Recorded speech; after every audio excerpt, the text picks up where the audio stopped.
Gabe made this beat.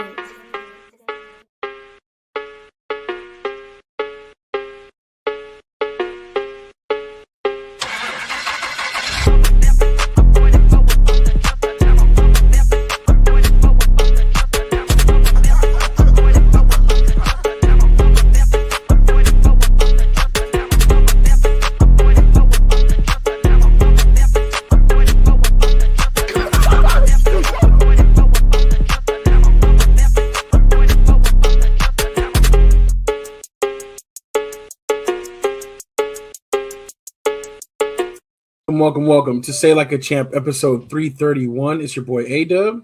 And your boy Strizzy. Welcome back, SLAC fam. What's good, my brother? Nothing much, fam. Just chilling, glad to be back from the holiday right quick. We had Christmas last week. Yep. And New Year's is coming up. And this is always that week, the last week of the year, every time, like once Christmas hits, but before New Year's, I never know like what day it is. Don't know what's going on, where I'm at. Have to keep checking, but here we are. It happens to be Tuesday, and we're back again with another show. So definitely glad to be back. Strizzy, how was your holiday? Oh man, it was cool, man. You know what I'm saying? I got some really dope ass meta glasses, which is cool. So I'm with that. I needed, I feel like I'm gonna be able to use those so much this upcoming year. I put out my convention schedule. So kind of cool. I'm hitting up all the normal Arizona conventions, but I'm also going to Anime Las Vegas as well as DreamCon in Texas in July. So I'm super excited about both of those. A bunch of like really, really popular creators within my niche are out there. We've already kind of collaborated and talked a little bit about, what we want to do. So just being able to hang out and get in front of them and maybe get on some of their, get into some of their videos, maybe them get into some of mine. It's just something that I'm already super excited for. It's crazy because I feel like the more I get excited about stuff like this, the more and more I hate my 9 to 5. Yeah. You know what I'm saying? Because it's just like I know this is what I'm supposed to be doing. You know what I'm saying? Entertaining, that's what I'm supposed to be doing, man. So also I'm like super. It's funny, I'm super motivated and like demotivated at the same time. It's like with the whole 9 to 5 stuff, like it's not for us. And then with what we're trying to do just as a whole, like I'm just super motivated with that going forward. So that's dope. a lot of stuff happening, man. I'm just, super excited, super blessed to be able to link with these people. All you can ever do is ask, you know what I'm saying, and hope for the best. So a lot of times these people are super, super dope, and they're just trying to help others, like I am, you know what I'm saying. So I can't wait. I'm super excited. Anime Las Vegas is as early as March. Nice. So a couple of months I'll be heading out there for a weekend, but yeah, man, I'm just super excited, man. How about you? How was your holidays? How was everything? Holiday was good, man. Just kick back, relax. Got a lot of time to chill. And then definitely, I want to get around to like I am late. I'm trying to squeeze the last of 2025 out, but I haven't really planned out my 2026, and that's something I want to sit down and do and plot out some things coming our way. So yeah, man, I gotta get like what I'm saying. I gotta put my schedule together and look forward and get ready because I just feel like as older we get, like time just keeps going faster and faster. Yeah, for real. For real. Man, I seen some people that and AZ FOMO, man, she did like this like vision board thing with one of her homies. And I was like, I've never really done a vision board before, you know what I'm saying? But like that might be something dope that we could knock out, you know what I'm saying? And just if not that, then get our goals and stuff, things we want to do so we can, hold each other accountable and really get it popping and get to it, man. Like, even goals for the show, you know what I mean? Extra subscribers, more watch time, whatever the case may be. But I feel like when you put it out there, it's easier to get to instead of just like, oh, we want to do this, we want to do that. But if we can look at it and see it, makes it a little bit easier to achieve. I agree. We talk about that all the time. Sometimes you just got to write that goal down. You got to be specific about it, and then you pursue it. And that's something definitely respect with you, man. Pursuing and hitting your goals for YouTube and different things like that is super dope. So I'm definitely aligned with that. That's what's up. Yeah, man. Gotta get that YouTube. All right, cool, man. Exactly. So awesome check-in. Right where you need to be at towards the end of this year and springboarding into 2026. But we also wanted to check in with our SLAC family and just look at a few different things. One, NFL playoff picture going into the last week of the playoffs. And there's only 2 playoff spots that are left to be decided. Both are division championships. And I'm going to go ahead and share this really quickly. We'll go ahead and look at the NFL playoff picture really quickly. And again, looking at the NFC first, it's crazy, but the number 1 seed is going to come down to the winner between the 49ers and the Seahawks. Which the Rams, they struggled last night with the Falcons, and they were on a great road and then had a 2-game losing streak to kind of end the year. I think they'll be able to bounce back in the playoffs, but definitely not how they wanted to end. I thought they were going to be the number 1 seed for the longest time. Oh yeah, it's really crazy. So I think 49ers do win the division. I think they do beat the Seahawks this upcoming week. And it's funny, somebody had mentioned this, I think 3 weeks ago. In order for the Niners to win, they needed to win out all 3 games. And obviously it was kind of in the Seahawks and the Rams, to win 2, lose 1 type deal. And it looks like, honestly, if Seahawks win, obviously they win, but if the 49ers win it, they get in. I think they're going to do it. But the Rams, man, they got to get healthy, bro. Like that game last night, I didn't recognize nobody outside of Puka Nacua on that squad, and then obviously the running backs too. But yeah, man, I don't know. Like they're a great team. They have a great coach. Defense has been solid all year, but they got to get Stafford some of his weapons back. You know what I mean? So we'll see how that goes. Yeah, absolutely. They will make it into the playoffs, though. They are assured a spot. So for sure. The NFC West taking 3 of the playoff spots here. But yeah, it's crazy. 49ers, after everything they've been through, all the injuries they've been through, have a chance to win and get the number 1 seed in the NFC, which is crazy. Then you got the Bears, though. That's great for them. Really, the first year for Ben Johnson started off kind of rocky, but they ended up having a great year. They're in the 2 spot, then Eagles. And then that's the other spot that's up for grabs on the NFC side. Panthers and Bucks. It comes down to the winner of this game. If the Panthers win, they clinch it. If not, I think we talked about it, but it's kind of confusing. But if the Bucks win and the Falcons win, it becomes a 3-way tie in which the Panthers would actually have the edge over those other 2 teams. So Buccaneers need to win and for the Falcons to lose in order to get in. Panthers need to win or have the Falcons win, and they're in. So definitely great season for your boys, though. I feel like ahead of schedule. Again, Dave Canales has everything going in the right direction. You feel good going into the playoffs. Not going into the playoffs, but making the playoffs against the Bucks this weekend. I kind of do, man. The Buccaneers, for some, like normally, like me, when it comes to obviously divisions, and even if you're not in division but you play a team twice, maybe once in the regular season, once in the playoffs, I tend to go for the team who lost the first time around. You know what I mean? Unless that team just is that much better than the other.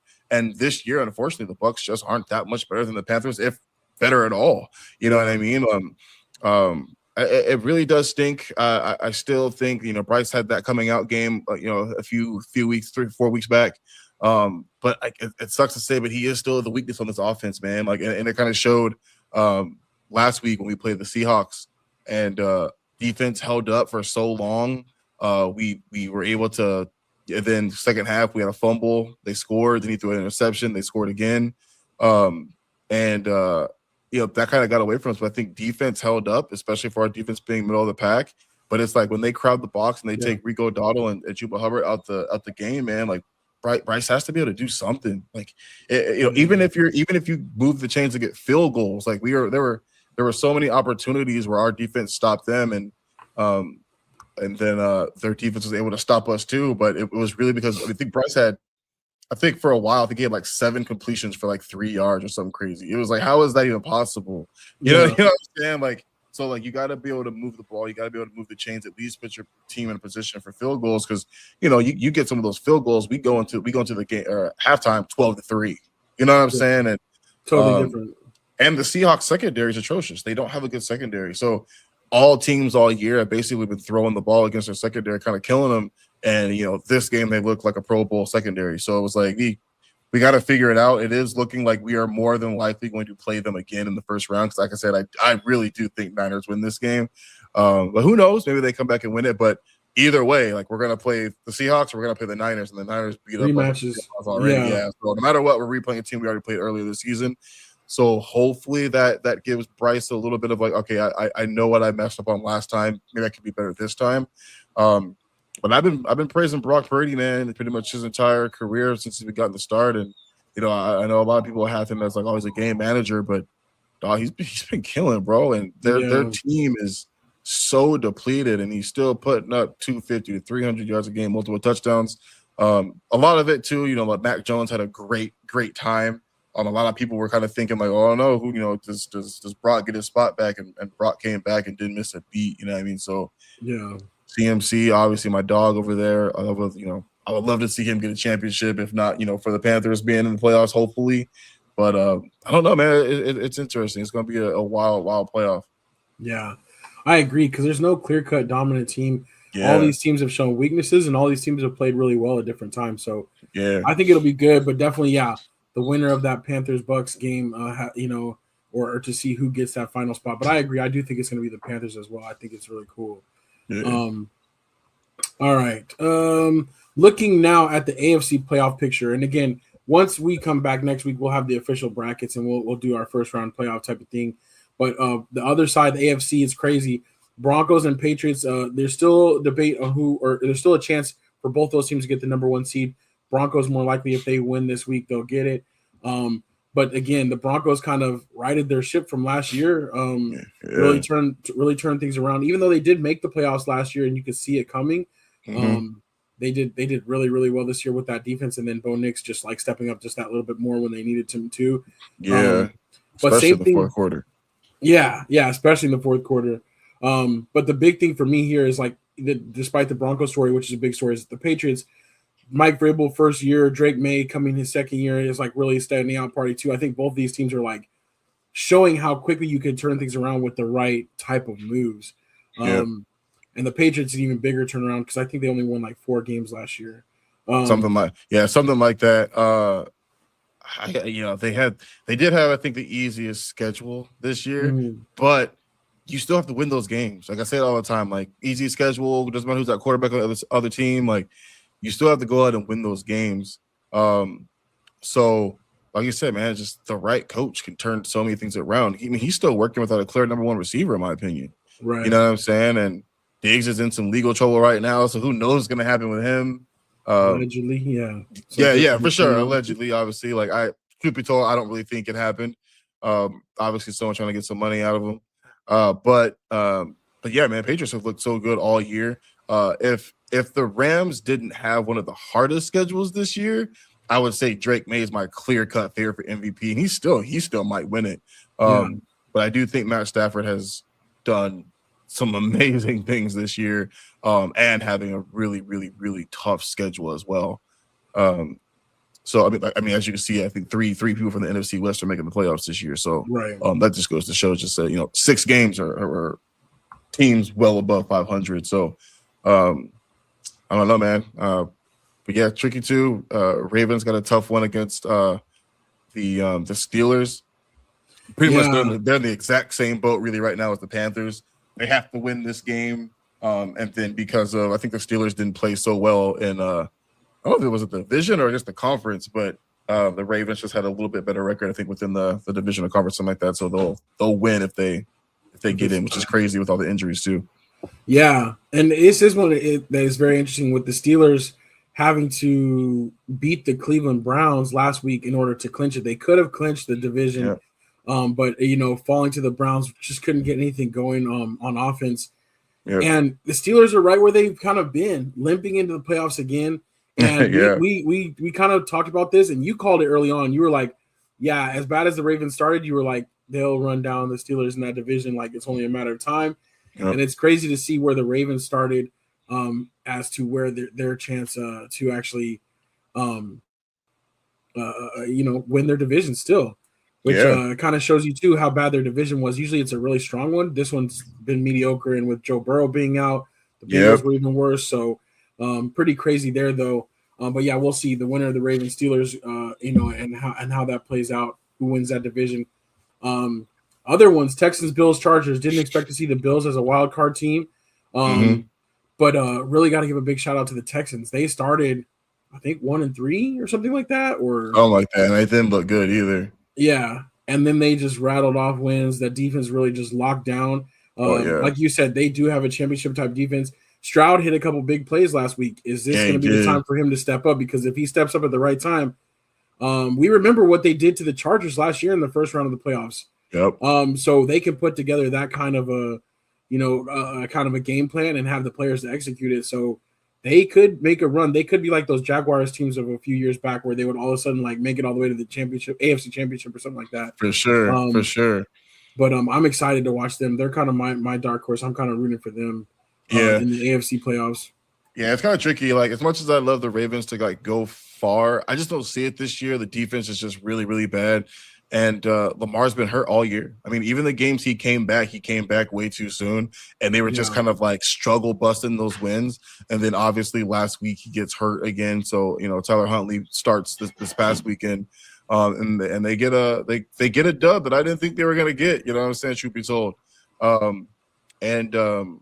It's funny, we always talk about the future, but I'm really curious to see how the Patriots do next year. Because obviously with how they're doing now, they'll get a much harder schedule next year. Right. But I think if Vrabel's up for it, I think Drake May is phenomenal. Honestly, he's going to get a championship or two in his time, man. He's really, really good, man. So they get the kid a receiver and keep building on that defense. You know what I mean? Like, they already got 2 great running backs. Right. And they're gonna be straight. Like, they're gonna be good. Yeah, I agree. They could they're put themselves in position to make a multiple year run in the AFC, because the AFC is kind of interesting, same as the NFC, right? Looking at these teams, there's no clear cut, I don't want to play them. There's no, dominant force like we thought. The Bills could still wake up and be that. I feel like have the closest chance to be that based on the last couple of years, but they haven't looked scary either this year. So to see what's going to happen on both sides, I feel like this is one of the most wide open Super Bowl races we've seen in a long time. Josh I'm really Allen's excited for the playoffs. Josh Allen's made a bunch of kind of just boneheaded mistakes that have kind of cost them the games that they've lost this year. Yeah. Just turning the ball over. I get it. You're trying to fit some things in, but like sometimes you got to make the smart play, and not the top 10 play. You know what I mean? But like, Ravens might not be in this. The Bengals aren't in this, and obviously the Chiefs aren't in this either. If there was a year where Josh Allen can go and get his championship, the only team that has really held him back from winning a championship the last like 4 or 5 seasons has really been Patrick Mahomes, and he's not here to stop you. So if you don't win it this year, dog, that might be it. Yeah, that might be it. He might not ever get one, man. So he's definitely got to, and possibly next year, because Pat's going to miss a lot of time, but it's a really, really good chance that this is it. Like, it's your best chance. This might be your best shot, dog. And you already beat the Patriots. You know what I mean? So you can definitely beat them. And that Texas defense is something nasty though. So who knows, man? But yeah, we'll see. Like, this is gonna be a very, very interesting NFL playoffs this year, because like I said, it's so up for grabs. Yeah, definitely on both sides. I feel like it's the most wide open we've seen in a long time. So it'll make it interesting. Yep. But yeah, so that's the playoff picture. Those are the playoff teams with, potentially either the Panthers or Bucks going in, and then on this side, either the Ravens or the Steelers. But yeah, that's what's up with that. I did want to talk about college football playoff. I talked about this a little bit last week. I do think that the play in the group of 5, that the whole top 12 thing, I think that that's done for. I feel like the JMUs and the Tulanes are out after this year. But I wanted to get your thoughts on the first round games, if any, and then like some quick predictions for the second round from you. Because these games are coming up on New Year's Eve tomorrow. Yeah, tomorrow. Miami, Ohio State is tomorrow, and then the rest of the games are on New Year's Day. So yeah, here we are.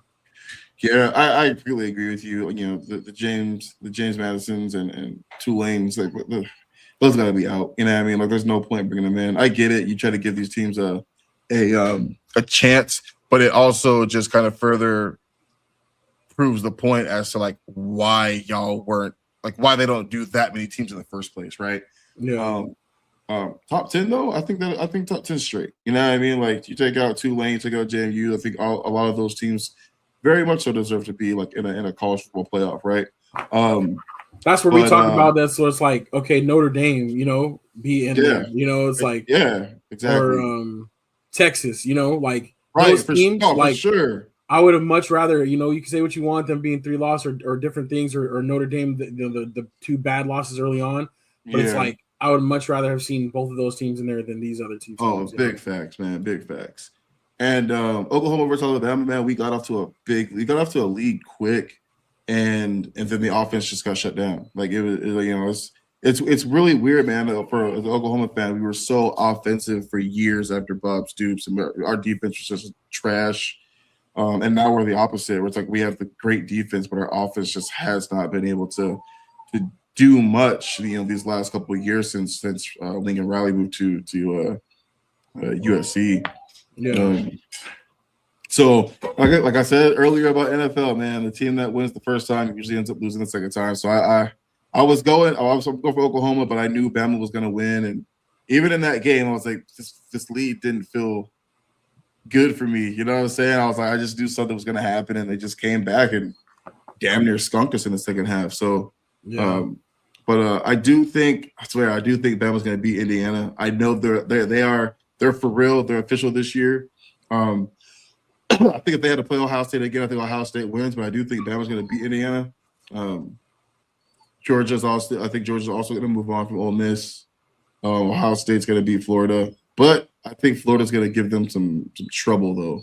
Miami, yeah, I think Florida, Miami, for sure. I know. I kind of like Miami in that game. Honestly, they have the defensive pieces. Ohio State's offense is not quite as explosive as we've seen. For sure, shaky. They've built up their defense all year. Right. But it's not exactly the same team as last year. Yeah. And I think Oregon and Texas Tech, that game might be like one of the bigger coin flips. I know it's 4 versus 5, but that one might be one of the bigger coin flips for me.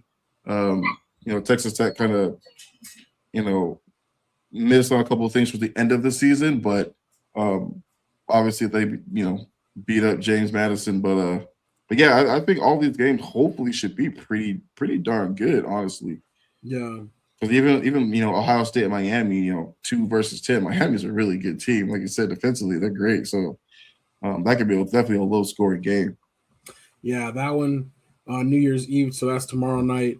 That definitely should be a good one. I think it's 7:30 Eastern, 4:30 Pacific. So probably have that on in the background, and then I'm definitely gonna be clued in for the Georgia game. Obviously, I do think that they'll handle business, and like I was saying, I'm excited because that means that they would come to the Fiesta Bowl against either Miami or Ohio State, which either one of those games would be super good to see. Like either one of those games, but obviously Ohio State, the rematch of the bowl a couple of years ago, where Ohio State the semifinal game. Where Ohio State had a chance to try to kick the game-winning field goal and missed at the end there, and then Georgia going on to stomp TCU. So I think that would be a great rematch too, or like some history there. Obviously two different teams, but still that would be really cool. But yeah, I don't want to get too far ahead of myself, but I hope just Georgia handles business. Doesn't fall for any foolishness. Defense shows up to play. If they come to play like they played against Alabama in the SEC championship game, then they can give like all of the teams in this bracket hell. So for sure. So we'll see. We'll see how it goes. But yeah, I'm excited. College football playoff brackets should be, or the rest of the playoffs should be really dope, and we'll see who ends up being that national champion. But I agree with you about the Alabama Indiana. Like that one, I could see it going either way, but I could see Alabama, getting the upset, especially like we talked about last year. It's like all the teams that won in the first round, they have a little bit more momentum. These other teams that had a bye, they've had like 30 days off. I know, dude. And some of them coming off of a loss, like Ohio State coming off of a loss, and you have that long off. Like that's kind of different than this team just played like last week, and they're like ready and they're confident, Exactly. So we'll see how that plays into it too. Yeah. Oh, sorry. Go ahead. Oh, no, you're good. I was thinking about Miami, and I was thinking to myself, man, hats off to Cam Ward, bro. He really started the season off real rough at Tennessee. I know we moved on from football, NFL to college, but man, they really turned things around. Like I didn't think that they were gonna beat the Chiefs, regardless of who was behind center, and they really took it to them. And they put together a couple of streets. I was like, he gonna get 2. They're going to get 2. I wasn't sure who was going to be. I knew they're going to get 2, and they ended up pulling off, I think, 4 or 5 with this week, with the last week. So I think they have 4 wins now, maybe now. I think they're at 3. They're 3-13. Got you. So yeah, man. But yeah, dude. So hats off to him. They put together some pretty good weeks. You know what I mean? So hats off to my kids. I want him to be successful. I know, and they weren't giving him a really good chance. Not a lot of playmakers, if any. No, Just kind of like none. a tough schedule for the Titans too. So, Yeah, yeah, and Shador, it's interesting how they were like the 1 and 2, and they were like side by side, and Shador ends up getting some chance to play, getting the win against the Steelers. He's still yep. not like a world beater. You know what I'm saying? He doesn't look like a Pro Bowler, but he looks like he has potential, and he looks more like as far as more of a gamer than what Oh they yeah. had in Gabriel. So Well, at they least just he's out got there trying fired. to make things happen. They just got to fire Stefanski. Yeah, you're like you're not gonna be good if your head coach don't believe in the quarterback or doesn't even want to give the quarterback a real shot. Right. You know what I'm saying? Like, Gabriel can't make the passes that Shador can make, and obviously like the like 10 longest plays of scrimmage that they've had this year have all been Shador in the last couple of weeks. You know what I'm saying? Yeah. So it's like, bro, like open the playbook up. Give this kid a real chance to see what your team actually has. Like, don't think to yourself, oh, it doesn't even matter because, we got Deshaun Watson next season. Like, Deshaun Watson ain't been good when he was healthy. Right. He is not your future. I don't know. I think he forgot how to play football somehow. Facts. Like, he is not your future, I assure you. So I would really, like, at the end of the day, like, my job's on the line too if I'm Stefanski. So give the kid a shot. And, like, let's go out there and actually try to win some football games. Yeah. Stop trying to hold him back so much. Yeah. Yeah, I agree. I like that you brought that up, though, and it'll be interesting to see what happens with that. The other NFL one that I was going to talk about was the Stink Bowl, the Giants and the Raiders. But the Raiders, man, they just laid down. Like, they wanted that number 1 pick so bad. It's embarrassing. It's embarrassing. But it's crazy, though. If we do look at the Giants, they have a pretty solid framework of a team. Like, they have a pretty solid foundation. They got their quarterback, Cam Scatterbrew comes back, and they get the number 2 pick in the draft. Yep. Neighbors comes back. Yes, they're primed for a quick turnaround too. So they need to heavily go after some DBs because their pass rush is phenomenal. They have one of the best pass rushers in the league. So defensive, that defensive front straight, but they need to go after some secondary guys. And like you said, Scatterboo comes back and he took the starting role. You know what I mean with that, and you get Neighbors back, who was an absolute beast, and now you have your quarterback because Neighbors didn't really get to play with Dart. So right. That changes everything, man. Like the Giants probably giving y'all a little bit of a problem for the next couple of years, dog. You know what I'm saying? So definitely gotta their future looks bright. I think they gotta get their coach. You know what I'm saying, for who their coach is gonna be. Right. Some other NFC East news that I forgot to tell too. Cowboys releasing Diggs, the other Diggs, which I feel like it was kind of writing was on the wall, but I still wish we could find out what happened with that in-home injury. Maybe that'll come out, or maybe I just haven't scoured the right, garbage sites yet to find out the drama, to get the tea. But we'll see with that. But yeah, the other thing I was going to ask you really quickly is, are you interested in any of these other bowl games? There's some other bowl games going on this weekend and some more tonight. Have you watched any other bowl games at all, or not really? Not too many. I know Texas is playing tonight, right? I think so. Yeah. Yeah. Probably watch the Texas game. Obviously, it's like one of those teams. So I hate to root for, but I do tend to watch the games. They are a good team. One of our rivals, obviously. So I think that might be like the only one as of right now that I'm really looking forward to. But, obviously a lot of the playoff games I'm looking forward to the most. Yeah, I feel you as well. It's not like that the football playoff totally killed the Bulls, but at the same time, it's like it's just not the same. It's just yeah, for sure.